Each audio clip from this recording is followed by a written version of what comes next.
So today we're going to be looking at factors and rates. Now, two of the most confusing terms when it comes to exponential growth and decay are what is a factor and what is a rate, and what is the difference? Well, a factor is going to be the whole number value that is being multiplied by the entire expression. It's commonly referred to as the letter b, lowercase b. A rate is the difference above or below 1 that causes the factor. So a rate is something that is part of a factor, but a factor is not part of a rate. Rates are going to be also more of what you hear in everyday life. You're going to hear things like there's an interest rate of X percent.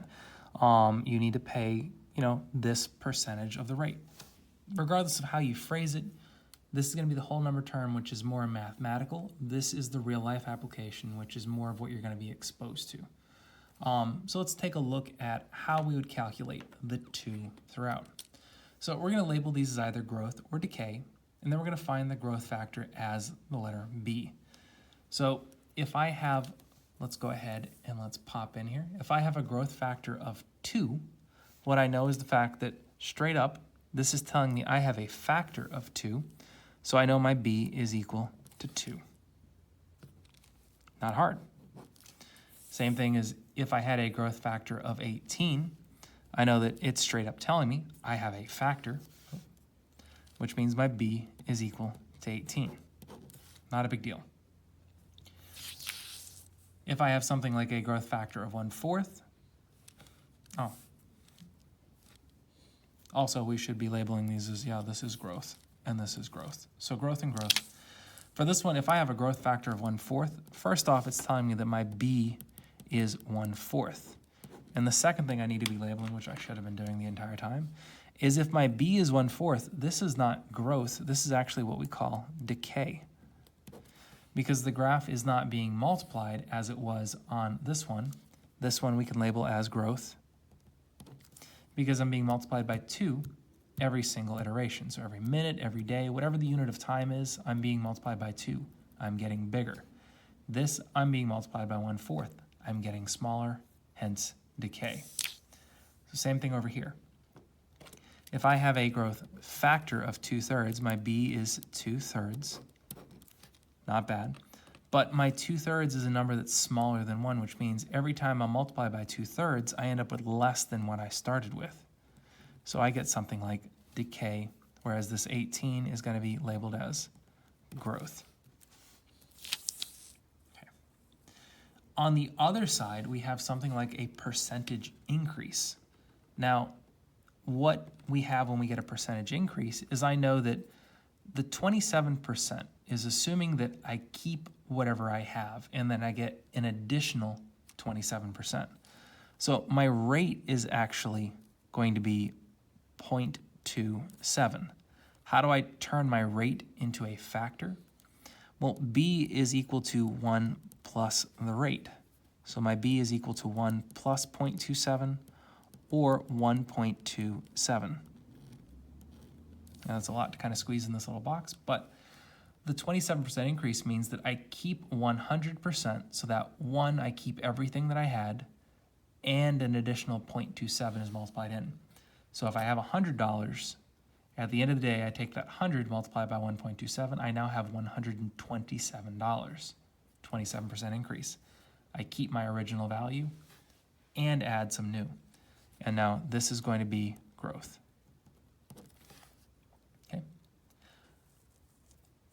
Likewise, on number 11, when I do the same thing, I know that this 114% increase means that this is actually a rate of 1.14. So how do I convert that to my factor? I say, well, my B is 1 plus my rate. So my B is 1 plus 1.14. So my B is 2.14. And so let's kind of break down what this says. A 114% increase means that I doubled my money, or doubled whatever I have, and a little more. So a 100% increase quite literally means I just double it. And so this is going to be growth. Contrary to increase, if I have a decrease, the math is going to look the same. The only thing is that my rate, because I'm dealing with a percentage, decrease is going to tell me my rate is negative 0.18.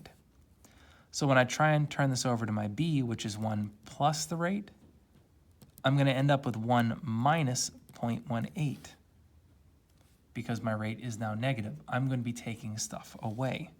So my final b value is going to be 0.82. And now if we look at what this number means, this number is less than 1. So if I have $1 and I multiply it at the end of the quarter, I only have 82 cents left over.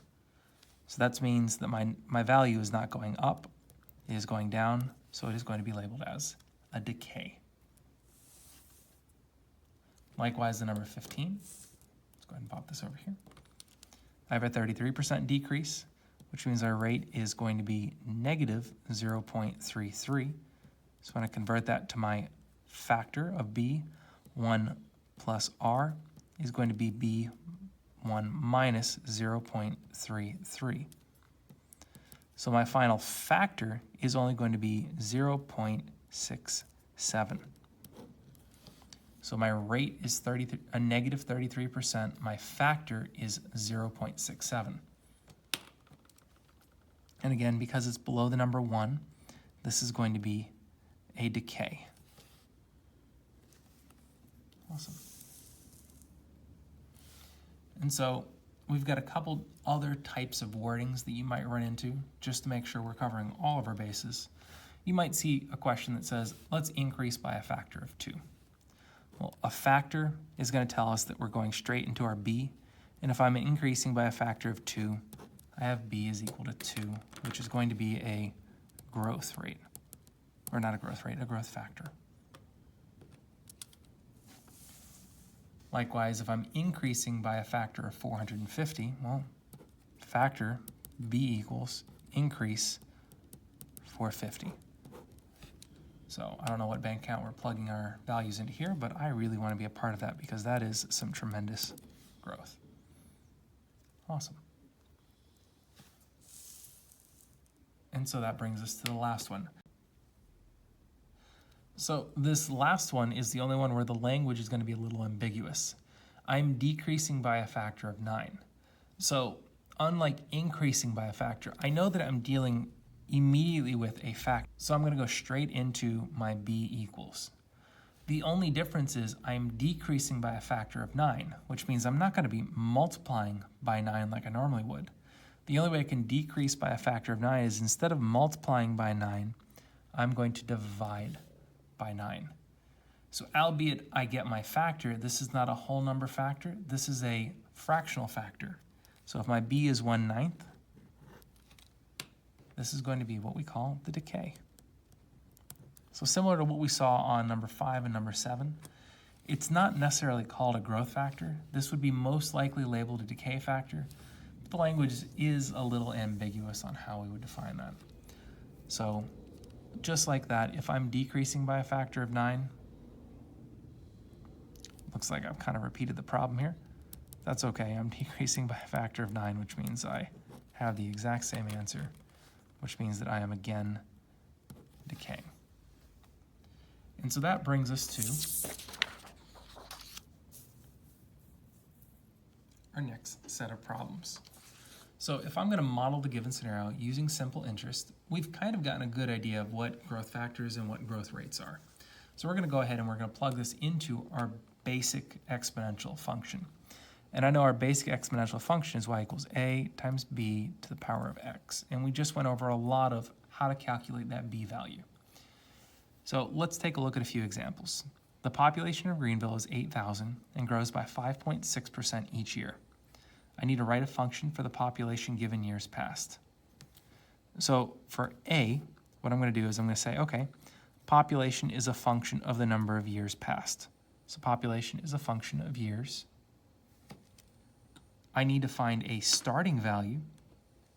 So I need to figure out, okay, what did I start with?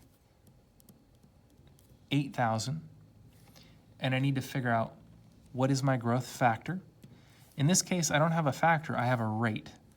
So I'm going to say 1 plus 0.5 or 5.6%. Well, 5 would be 0.05. And so 5.6%, if I can squeeze that in there, is going to be 0.056. And that's raised to the x power. We're going to say, okay, if x is that, x is going to be the number of years. So I've already given that as a y, but we're going to know our y is years. And p is our population. I'm going to put that as a little caveat over there. Okay? And that is going to allow us to come to the two actual questions that we're working. I have, what is the population after 10 years? So let's slide this down just a little bit. So I'm going to say, let's do this one in blue. So for B, I'm asking, what is the population after 10 years? So I have 8,000. Let's see, this is going to be 1.056 to the power of 10, which means I'm going to have to, let's zoom out just a little bit, plug this into our handy dandy calculator. So I'm going to say I have 8,000 times 1.056 raised to the 10th power.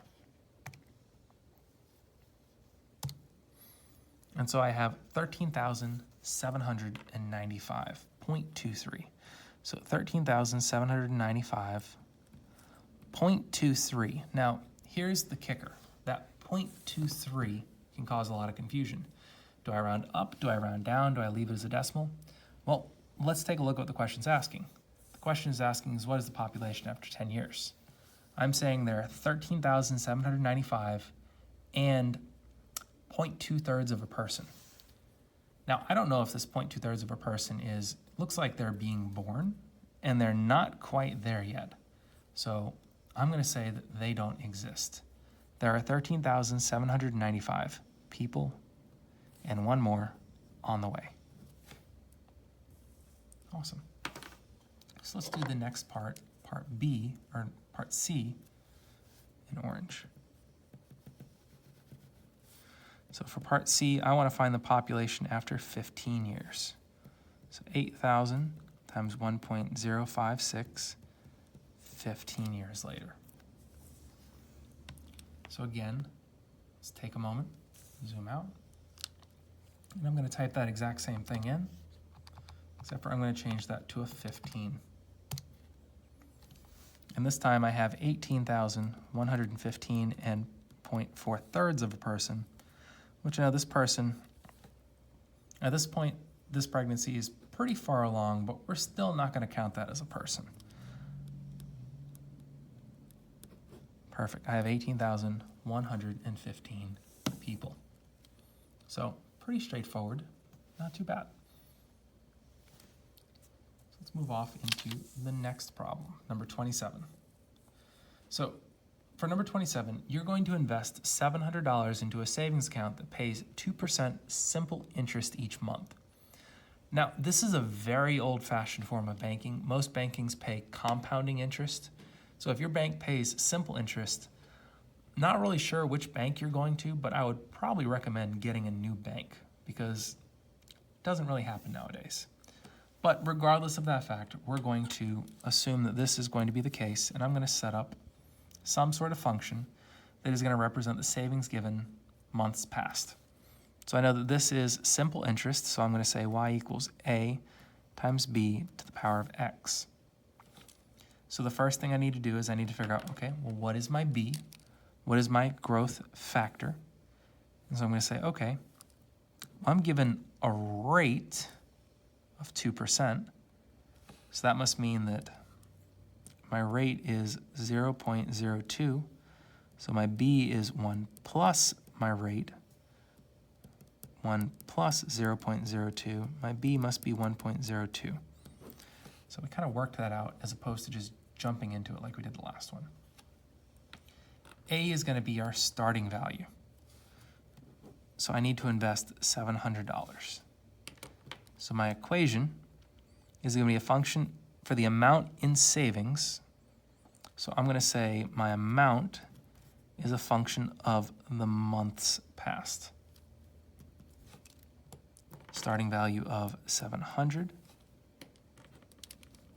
times, I'm going to kind of lag down here, 1.02 raised to the m.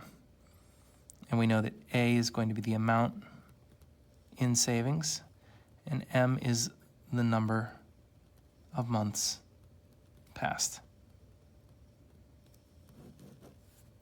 Awesome. So I kind of took up most of our space there in creating the problem, but regardless, we're going to say how much will the account hold in 2 years. So let's stick with the same color pattern. So B, I want to figure out the amount if 2 years have passed. Now, pause for a moment. I'm looking at 2 years, so you might be tempted to throw in a 2. But let's look at our variable. M is the number of months passed, and I'm dealing with years. So am I going to put in a 2, or what number would I plug in? You might be tempted, and you'd be right if you said, how about 24?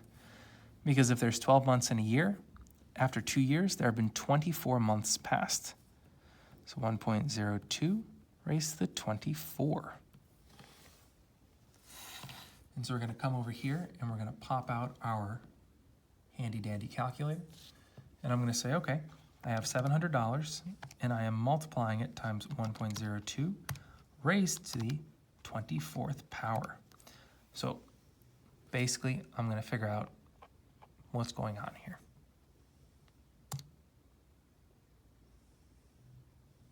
So I get 1,125.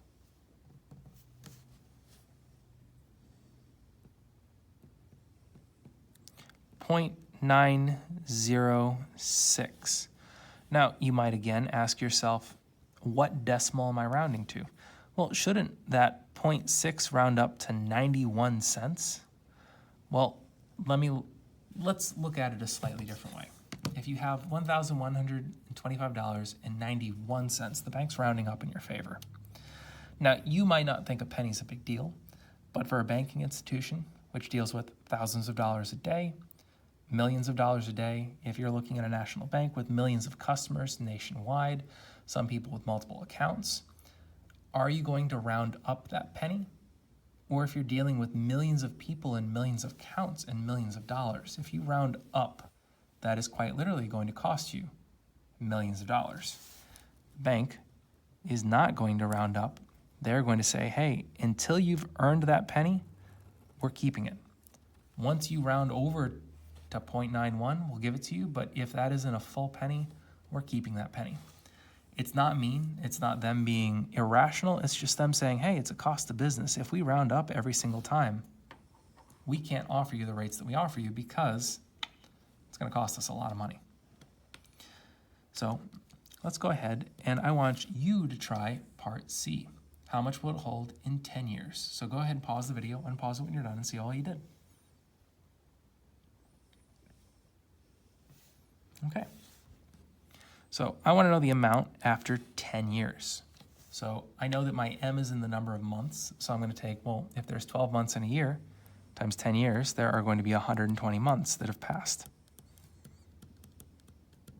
So 120. And let's see what that final result is going to be. So I'm going to take that same value, except for right here, I'm going to plug in 120. Ooh. So after 10 years, my $700 has turned into $7,535.61.4. Oop. Yeah, so that 0.4, the bank is saying, you haven't earned it yet. Boom. There we go. Okay. So now, if we pop off onto number 29, what I want you to do is I want you to take this one completely on your own, pause the video, unpause it when you're done, and see how well you did.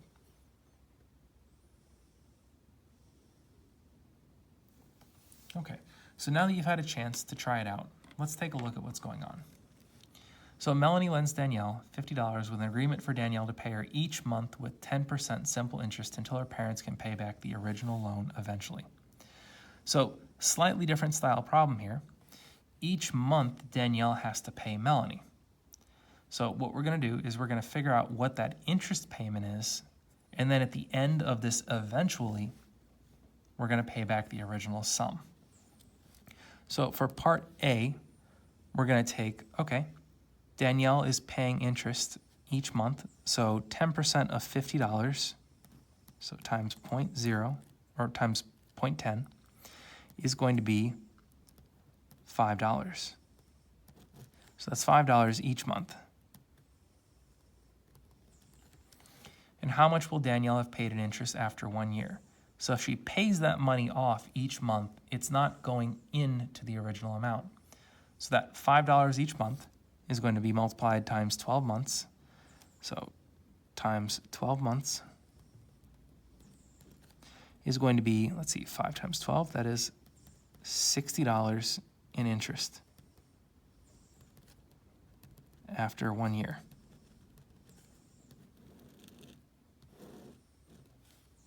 Okay? And so then if we hop off to part B, let's take a look. How much will Danielle have paid after 6 months? Okay, so we're just taking that 50 times 0.10. We're figuring out that it's $5 per month times, in this case, 6 months. And so we get $30 in interest after 6 months. Boom. And there we go.